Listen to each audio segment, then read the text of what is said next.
£2 plus postage. Simply visit £2coin.co.uk now.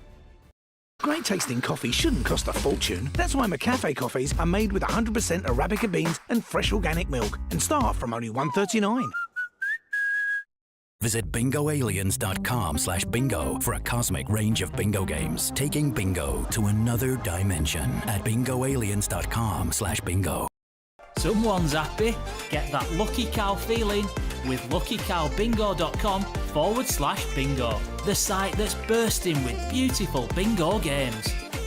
75 ball bingo, even 90 ball bingo. Fill your bingo boots today. Get that lucky cow feeling at luckycowbingo.com/bingo or download the Lucky Cow Android app from the Play Store. The all-new Tempur-Pro, our most adaptive mattress ever.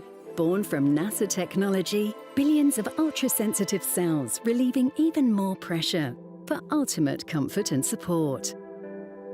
Now available with SmartCool technology. Tempur, the future of sleep is here. People's Postcode Lottery. How does it work? Lend me your ears and I'll explain. It costs £12 for a monthly subscription that guarantees you entry into all draws every month. Bargain, I'd say. And in our October draws, you could win a share of £20.4 million. You're also doing your part for charities, with players having raised over £1.3 billion. For a chance to win, sign up before midnight on the 30th of September. Mindful Chef. Food to help you feel great. Be ready for whatever life brings. With recipes so easy, you'll love making them. Choose meals you can make in 10 minutes. At Mindful Chef, you won't find any refined carbs. We always use 100% British meat. All of our chicken is free range and lots of vegan options too. Try Mindful Chef now with 25% off your first 4 boxes. Healthy eating made easy at mindfulchef.com. Introducing the JML Pure Shower Plus, our new and improved shower head, now with 30% more mineral beads to help clean and filtrate your water. The hundreds of micro nozzles help increase spray power for an invigorating shower, whilst using less water, so you could save money on your energy bills. Plus, it works with all shower types, even electric. Choose from 3 relaxing spray settings and upgrade your shower experience with the JML Pure Shower. Only $14.99 from Asda, Dunelm, Morrison's, Tesco and jmldirect.com.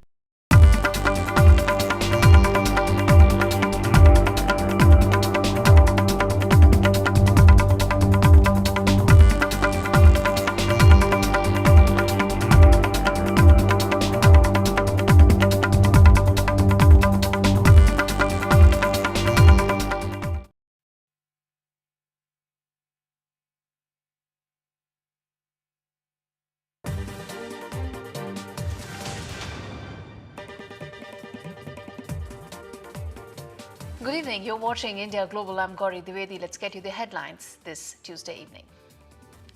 First up, External Affairs Minister S. Jaishankar is on a 2-day visit to Germany, where the focus is likely to be on trade and defense. Dr. Jaishankar says that India is not close to business from China, even as he urges Germany to ease defense export controls for India. India will soon export lithium-ion batteries, says Transport Minister Nitin Gadkari. He says that India must protect people from pollution as he advocates more usage of electric vehicles. Nepal joins International Solar Alliance. Nepal becomes the 101st member in the fight against climate change. China proposes negotiations to ease the EU tariff dispute. The European Union to trim proposed tariffs on Tesla and electric vehicles coming from China.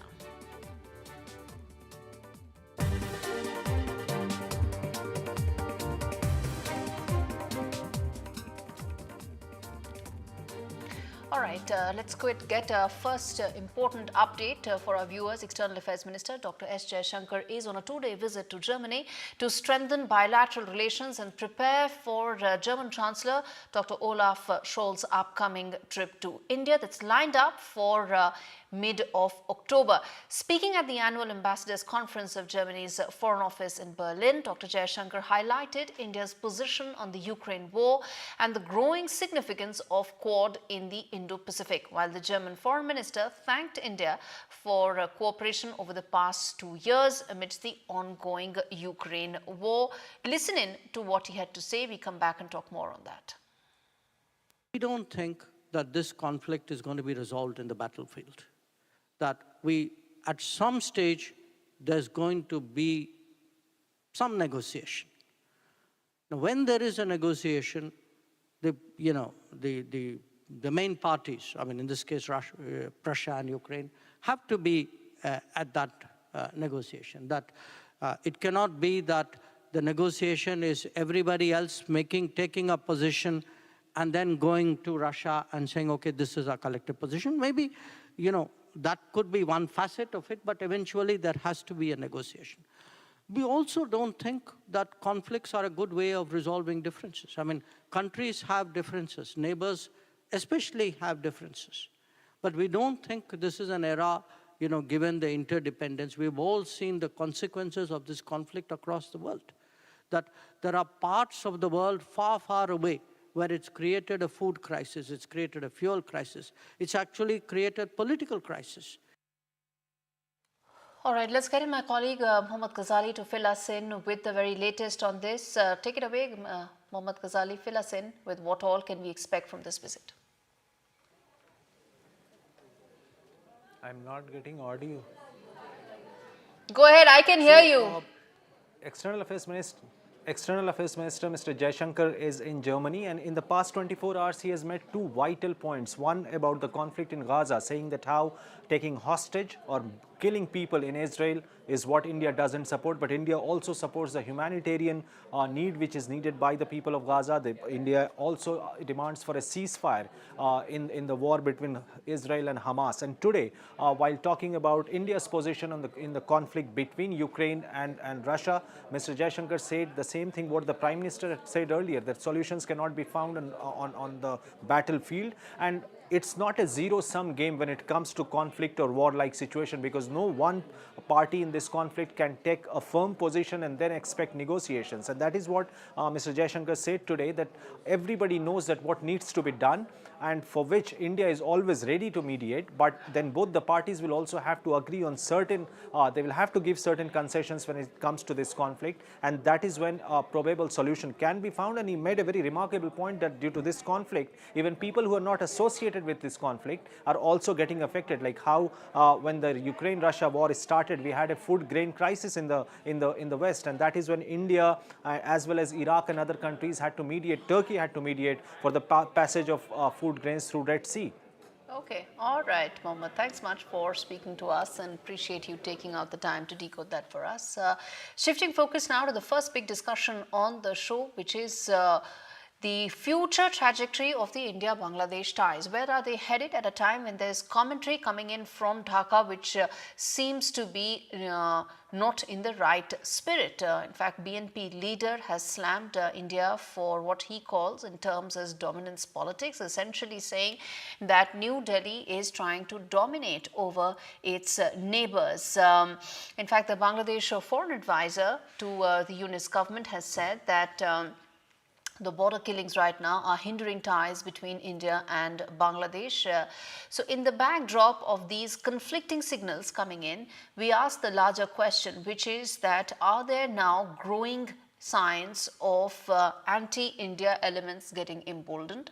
More importantly, in the backdrop of these very strenuous commentary coming in, what is the trajectory of New Delhi-Dhaka relationship? And last and equally important, clamour growing for Sheikh Hasina's extradition.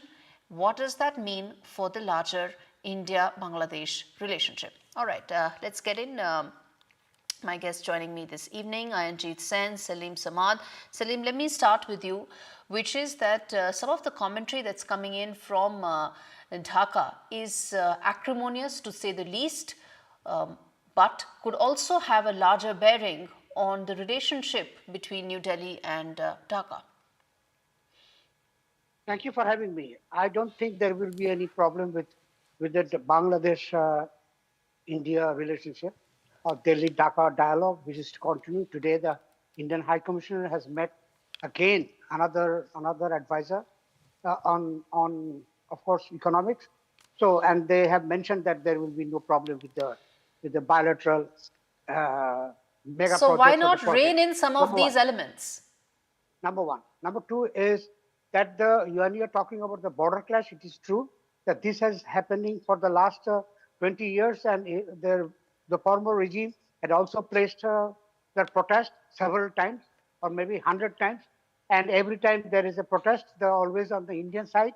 The BSF It's very heartening to know. It's very heartening to know that this is business as usual, because it indicates that things are as close as they can be to normal. It's very heartening to know that. But then let me ask you a question on that, Salim. I'm going to come to you, Anjit, in just a bit. Mr. Samad, the question is that why not rein in, or why can't Yunus government then rein in some of these fringe elements which are making commentary that could have a larger or disproportionate impact?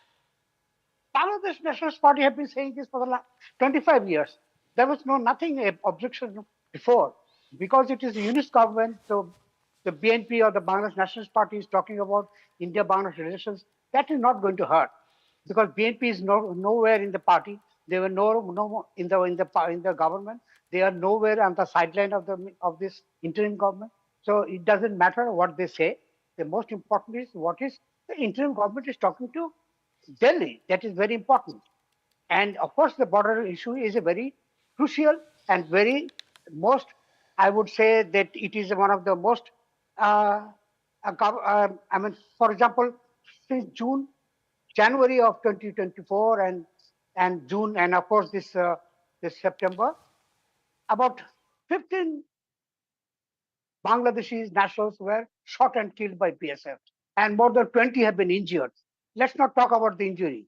None of the case in the last, since January, or even if you're talking about 2009, when Awami League came to power, till the And hold your thought there. Hold your thought, Salim Samad. Hold your thought. I'm going to come to you. Anjit Sen, respond to that. Is it as business as usual, as Salim is saying, or India should be wary of commentary coming in at a time when relationship is being tested? It's being tested on several fronts, and this commentary New Delhi needs to be wary of.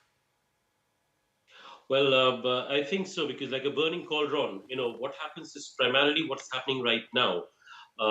As far as the dictation that is coming in from different groups in Bangladesh about negativity that's being spread about India is something which is definitely needs to be looked into by the Yunus administration, because otherwise it's not about the fringe elements in Bangladesh who are only making it. It's coming from all across. You can see that all across in social media. Are you saying that anti-India commentary is being normalized? Is that what you're saying, Anjit said? It's kind of picking up in a big way. I'm not saying normalizing, but it's picking up in a big way, and it's still very much there, because yesterday evening there were about more than 100 people near the border in one of the areas in the border of of India and Bangladesh, where these people were chanting anti-India slogans all through, and they wanted to kind of show up in a way whereby as if India is their biggest enemy, and it's just that has been lying low. So it's that kind of a picture which has been drawn up by these Bangladeshi elements against India, and it is high time the Yunus administration should look into it and do some action. Actually take some action against them. So what is it that Anjit Sen you would want as the top one or two things that the interim government could take? My hope is that this interim government is only interim. It's only there for a couple of months. So its agenda should be very focused and narrow. But in those couple of months, what do you think should be its one or two priorities to ensure that this commentary subsides and doesn't have a larger impact? First of all, in terms of the time span that you mentioned, couple of months, it might actually go beyond that, number one. Yeah, that's my hope, as I said. There are good chances that it may actually transcend quite a bit more than 2 months, in fact. But irrespective of that, whichever, if it's the interim administration or whichever party comes to power in Bangladesh, at the end of the day, The situation that is out right now happening, even in the border area, it's something which needs to be looked in, and blame cannot be given just to BSF. All right. Quick closing comments, Salim Samad, from you as far as the impact this could have. Also, at a time when there's a lot of growing clamor for Sheikh Hasina's extradition, how do you see that also impacting the larger relationship between India and Bangladesh? If you're talking about extradition, yes, it is very important that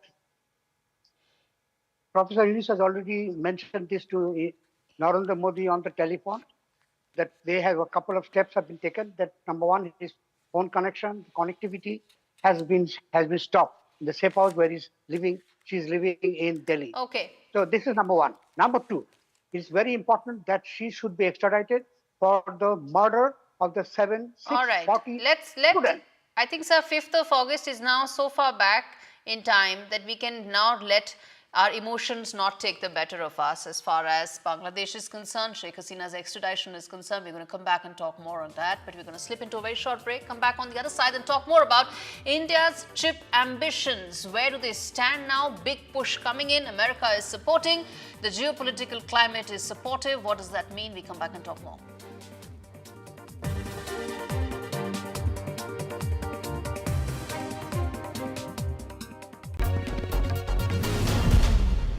And now joining us are Ismail and Tyro. A very warm welcome to NDTV. My first question to you, Ismail. Of course, your character is a new addition to Tolkien's world. Was there any pressure or did you take any inspiration to develop the character, or was it written so well that you didn't have to do much? No, there is pressure, of course. There is pressure. But I was very ready to enter Tolkien's world. I'm a huge fan. And I wanted to do right by it. I love the elves. I love all things Tolkien. So it was just for me just an incredible opportunity. You know, the toughest part of the whole grief, I'll never forget, is when Nan turned to me one time. And she goes, "John, I don't know what's happening to me." Those weeks that he came in, with the 3 weeks that I could be his little girl again, nothing I can do will repay Marie Curie for doing that for. The amazing gift that they gave me was I was there at his last breath. He was there for my first. In the calls, they just listened. She just said, "John, just speak." Although people don't like to talk about it, but we're getting older, it has to be done. You start to think about, well, what would I do? Where would I want to leave things? I will give everything back that I can to the hospice that gave me so much, not only in my name, but in Dad's name. Who do I give my assets to? I didn't realise you had a choice. Give better end-of-life care to all. Get your free will guide today. What does a robot know about love? It takes a human to translate that leap in our hearts into something we can see and hold. Essie.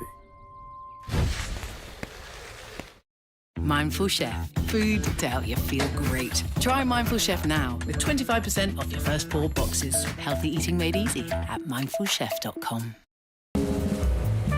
Greetings, wonderful people of Britain. I'm Tom Allen, and it's my pleasure to declare delivering good news is a daily routine with People's Postcode Lottery. Curious on how it works? Well, prick up your ears and let me explain. Enter with your postcode to play. Own it, rent it, doesn't matter. Winning postcodes are announced every day with a whole host of delightful prizes that could be won by you and your neighbours. And in our October draws, you could win a share of £20.4 million. It costs £12 for a monthly subscription that guarantees you entry into all draws every month. Aside from winning, take pride in knowing you're playing your part for charities, with players having raised over £1.3 billion so far. Want to find out more or join? Then why not hop onto our website or dial our digits for a chit-chat. Sign up before midnight on the 30th of September. You never know, good news could be delivered to your postcode.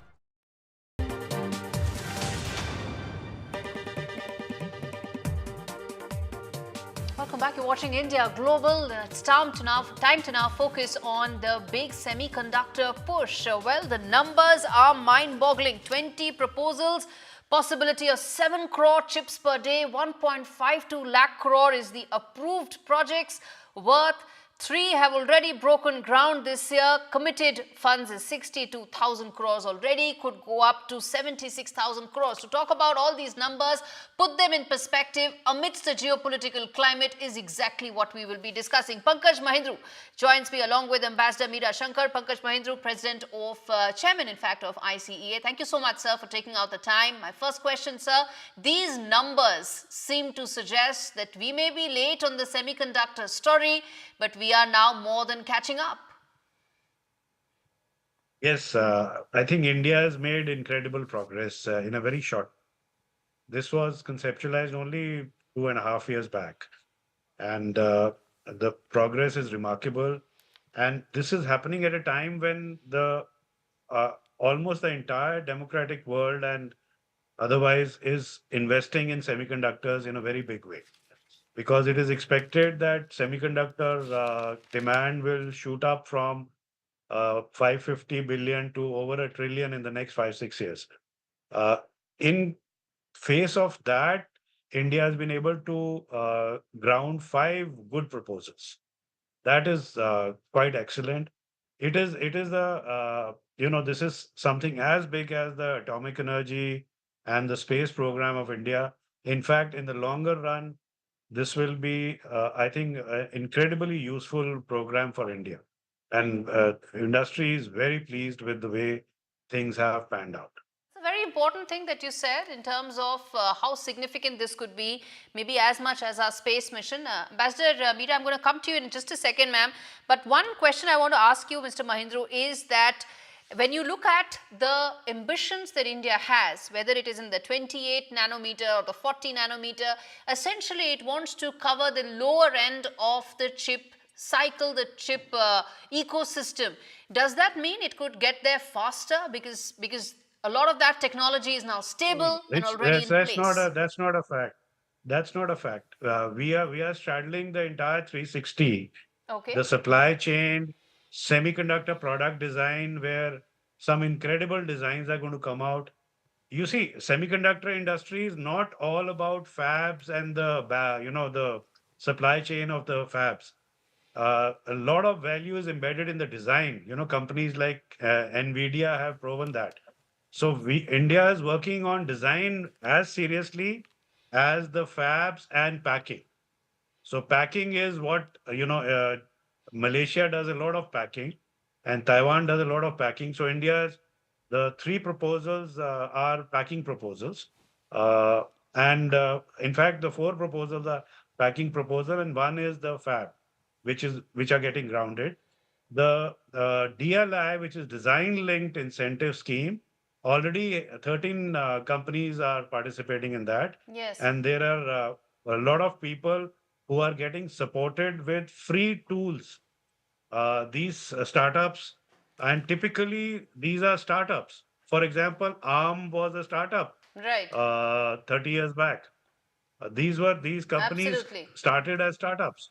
So it's not a fact that we are doing lower technology, etc., etc. Yes. And by the way, lower technology is also a huge bulk of semiconductors are so-called lower technology. So we have to break into that also. Ambassador Meera, then let me ask you this, ma'am. This push is happening at a time when there are favorable tailwinds for India when it comes to joining the chip ecosystem. There is now a greater push that China needs to be excluded from the high-end technological breakthroughs as far as chip is concerned. I want to ask you this, in the midst of this favorable geopolitical climate, how big a push will this be and what do you envisage as the next stages? There's been an India-US tie-up, India-Singapore. How do you envisage this now going from here? Look, I think we've made tremendous progress, as Mr. Mahindru just pointed out. We already had an ecosystem because we were one of the largest bases for chip design. And we are also going to be one of the largest consumer markets for chips because our automobile sector is expanding, our medical devices sector is expanding, our defense and strategic sectors will also need it, the telecom sector will need it. So you're looking at a consumer expansion in India and an ecosystem for design. I think what was missing was the ability to actually manufacture chips here. And there we are seeing a push, for packaging and testing. Proposals have been cleared, and one proposal by Tata's for producing fabs in India. Yes. As far as the US is concerned, I think they've taken the initiative in terms of the initiative on critical and emerging technologies, which the two, the President Biden and Prime Minister Modi had agreed Yes. upon. And Yes. the two NSAs have been steering it. Yes. Now, that's looking not only at semiconductors, yes, but at larger technological partnerships. No, well, yes. artificial intelligence, quantum computing, space, advanced telecommunications. Absolutely, absolutely. Green energy In fact, hold your defense. thought, ma'am. I'm going to come back to that in just a bit, and also add in as far as the efforts being made by American allies as well for the larger geopolitical story. But Mr. Mahindru, in terms of numbers, the first phase, India says the Indian government had said that $10 billion could be the commitment. They've upped the ante for second phase, which could be $15 billion, indicating that the government understands the potential, and more importantly, this could actually convert very soon. So in your opinion, how soon do you see this translating into actual chips being produced? You see, when this program started, the proposals were not profound because we were breaking ground in terms of understanding the industry. So now some very serious proposals have started coming in, and excellent business plans, technology proposals, and the system of appraisal is very robust and very strong. And so the first 10 billion is getting exhausted, fine. But you see, as the pipeline of proposals is building up, we are sure that more money will get deployed, Yes. and this support will continue for the next 10 years, because the state governments are also very excited about it. The indirect employment which semiconductor produces, and the value which semiconductor produces in every aspect, is enormous. So, Indeed, it could and start the Indians larger will manufacturing story that India has been wanting to. Ambassador, also, the most important factor is that we walked the talk on manufacturing, electronic manufacturing. We've gone up 400% in electronic manufacturing in the last 8 years, 2100% in mobile phone manufacturing, and we are not resting on that. The target is now to go up another 400% right. in the next 5 or Right. 6 years. So that's Yes. a good 500 billion of electronic manufacturing. That's Absolutely. very, very attractive. Absolutely. That's a Okay. very attractive destination. I'll come to that, sir. Yes, Ambassador Meera, which is, when you talk about the tie-up, it is happening at a time when America is also asking some of its allies to ensure that they exclude China, whether it's Netherlands, whether it's Japan. There is a larger push that is being made. In the context of that, how big a beneficiary could India be in terms of getting more investments, in terms of starting this further, in terms of kickstarting this on a faster pace, and also in terms of more tech tie-ups? Look, for the US, the strategic competition with China plays out largely in the field of technology, in addition to, of course, the military and economic competition. So this is one thing that the pandemic drove home, that you cannot be reliant on only one source for supply chains, because there were shortages. Even today, there have been shortages of semiconductors.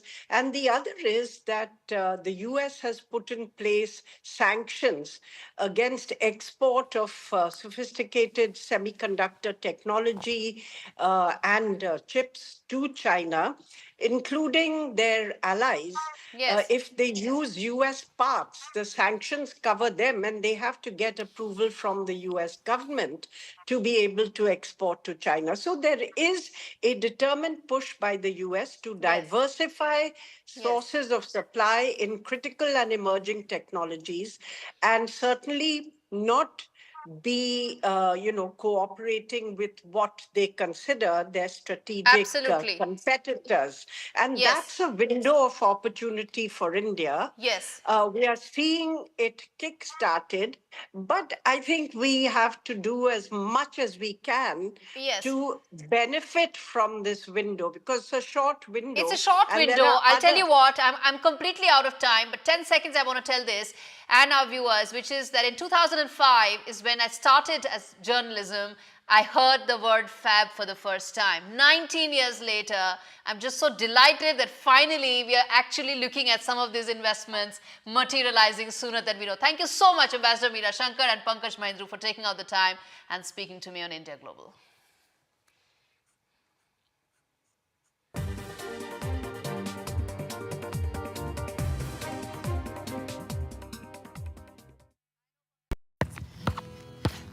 Some people think life slows down in your 50s, but I've got a few rounds left to go. And I don't want my lot to have to worry about funeral costs. Let them spend their money on nicer things. So I decided to learn more about over 50s life insurance from Cover Today. Cover Today are the only over 50s life insurer with no waiting period, unlike other insurers who could make you wait up to 2 years for full cover. With Cover Today, you're fully covered from day one, and you're covered for the whole of your life. Plus, unlike other things in life, the price never goes up. Go online or talk to their friendly UK team in just one phone call. Cover Today are the only over 50s life insurer with no waiting period and no annoying trips to the doctors either. Plus, you get your choice of a £125 gift card. Now I'm with Cover Today, I can get on with something much more interesting. To find out more about Cover Today, call our friendly UK team on 0800 380 0060 or visit covertoday.co.uk. The Monopoly game is back at McDonald's. There's more ways to win and over 70 million prizes up for grabs, including 100 grand in cash. McDonald's Monopoly Power Peel. With II's low flat pension fees, you could retire with more. Really? Open an interactive investor personal pension today. Do you need to borrow money for home improvements, a car? Then you've come to the right place. Everyday Loans. Just tell us how much you want to borrow, up to £15,000. At Everyday Loans, we offer a service that's friendly and reliable. Apply online or on your phone. Representative APR 99.9%.